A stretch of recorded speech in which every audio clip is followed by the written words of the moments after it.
Okay, so this video is about two things. One, obviously the S4, and this is poly, which is one of the materials that you can use to create music. And I think of this as more like the instrument one, where you can play an instrument or even put in like kicks and whatever. So like your one shots. So there's a trigger there, and I've shown you guys in the past that you can get the Witty jack for this and MIDI into it. Well, this is where Koala comes in handy, in my opinion, if you need a source, which you could use your phone. I use my phone for my recording tools, so I can't obviously do that now. That's how you're viewing the video. But I wanted to show you how this kind of works. So we're going to go into Koala. I have it open already. Now, I use a program, and I've shown you guys this before, called Midi Mitter, and you can see it connects to the MIDI jack, and inside of here you want to make sure your destination is the Witty jack, which it is. So we'll put that away. Now if you go inside of Koala in the settings and you go to MIDI, you'll see that you want to make sure Ableton Link is on and that your MIDI Bluetooth is connected, and it is, so we see it right there. So in here, there's a thing that was added, Midi Out. Before, I don't think you could do this. Actually, I know you couldn't because it wasn't there. But now you have Midi Out, so you can bring a Midi Out over to your Koala and drop it in. Now, when it drops in, if you hit the edit button, you'll see all devices, or if you hit the drop down, you can hit Witty jack. So now, this should be the trigger, and it is. So it shows you with MIDI notes that it's being triggered, and it shows you that it's triggering C3, which on most pianos, that's middle C to most people. All right, cool.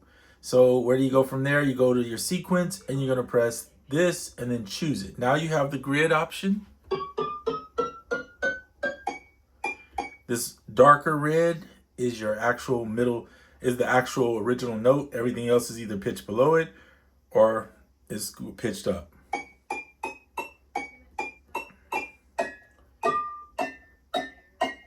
And on the S4, it can do up to 8. It's 8. I think 8 notes, maximum 8 notes. I always mess up that on the terms, but it's 8 notes, which technically is the same thing that the OPXY is. The OPXY has 24 polyphony. This one has 32 polyphony, because you could do 4 of these, right? And each one can have 8. In the OPXY, it's 24 polyphony, but it's 8. It's the same thing. It's 8 per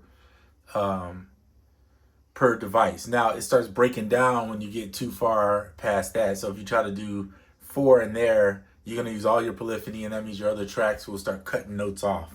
So you only have 24. This one you have 32, but you only have 4 tracks here. And that one you have 8 tracks. All right.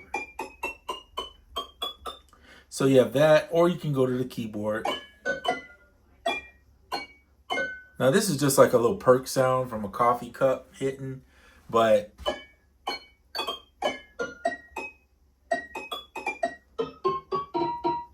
so I would use this for a melody. Now I haven't even shaped this thing, so you could start going in and shaping the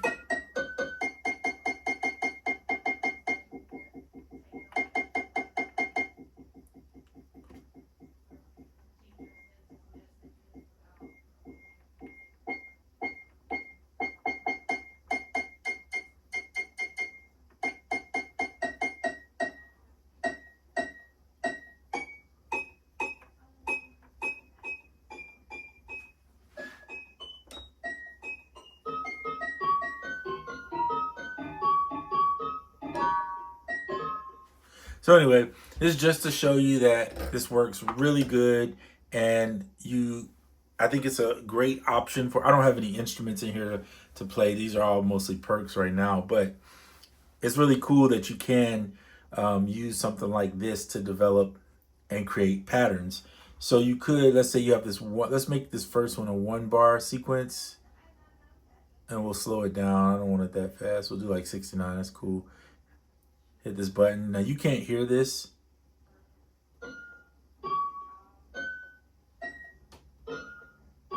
You can't hear the metronome, I should say.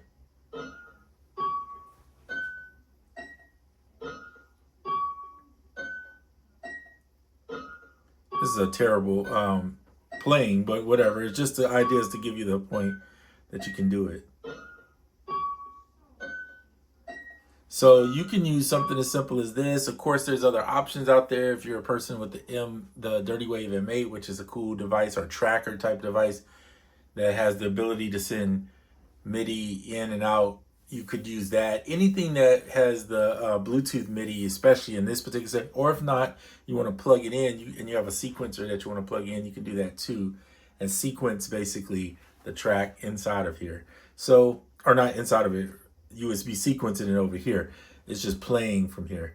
And then what you could do is you could record that particular portion to a track. So if you hit control in a track, you can usually record it. Now on this one, I'm not 100% sure I know that. You can do it on this one. I know on a tape, you can do it on a tape and record the actual track. I think maybe if you hit, yeah, you can. Never mind, I'm tripping. So yeah, you can hit record and save it and do it that way. All right, but that just saves the sound. It's not saving the playing, so you would have to play it into it in order to do that. But anyway, you get the point. It's a cool source of sequencing using either the iPad or some other source. Some people probably would do it with their, if they have like the Digitac box, that'd be a good option too, where you could have, because there's 16 tracks.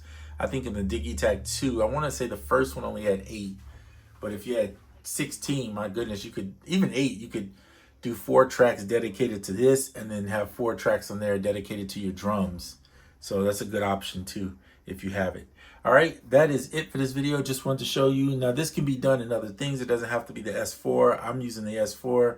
You could actually use Koala to sequence other things too. Maybe you want to use AUM and have Koala be the sequencer. The Midi Out feature is amazing, and I think it really adds to the fun of using Koala. So anyway, just another Koala gem I think that is kind of overlooked.